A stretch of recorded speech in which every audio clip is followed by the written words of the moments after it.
Hi there, welcome to this tutorial for the ukulele play-alongs of Clementine.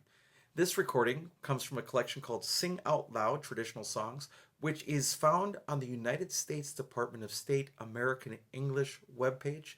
I'll try to make sure that the link appears below this video as well as in the play-along videos as well. So this is a traditional American song, American folk song. And the warning that I would offer is that a lot of American traditional folk songs actually have some very dark verses as you look at the song.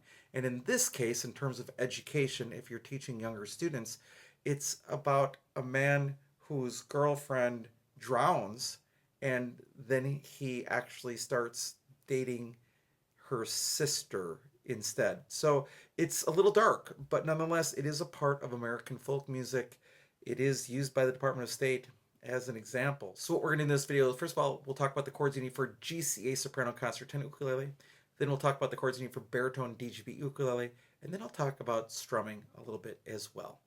If you want to support the work on this channel, there are three things you can do. First of all, you can like this video. Second, you can subscribe to this channel and its sister channel, so both the UkePlayAlongs and UkeStuff channels.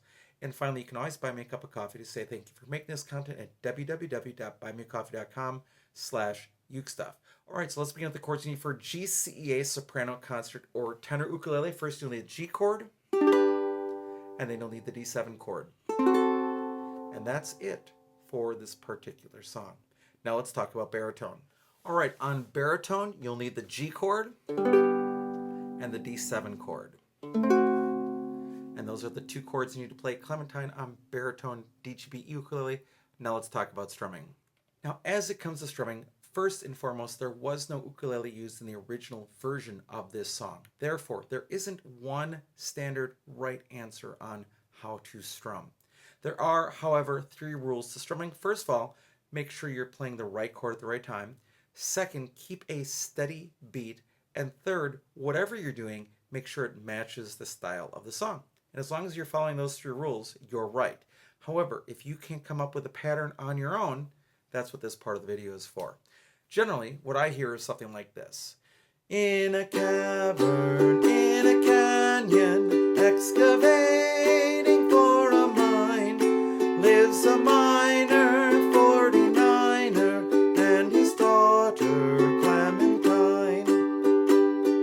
So really, it's a variation of down, down, up, down, up, down.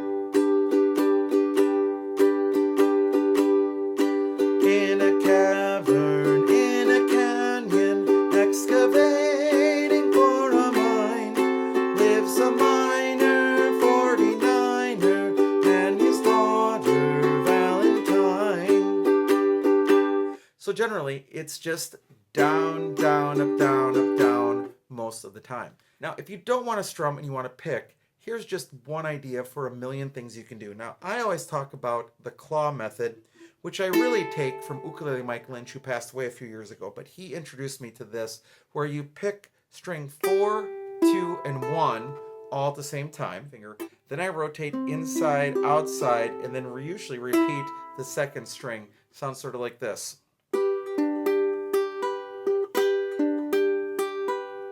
So then I'm going 4, 2, 1, inside, 3, 2, 4, 1, 2.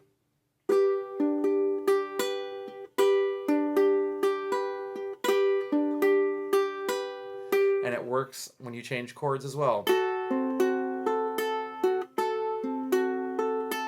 Back to G, D7. And you can roll a chord whenever you want to. On baritone, it'd be very similar.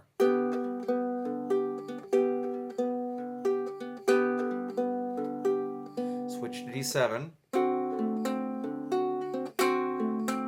D, G, D7.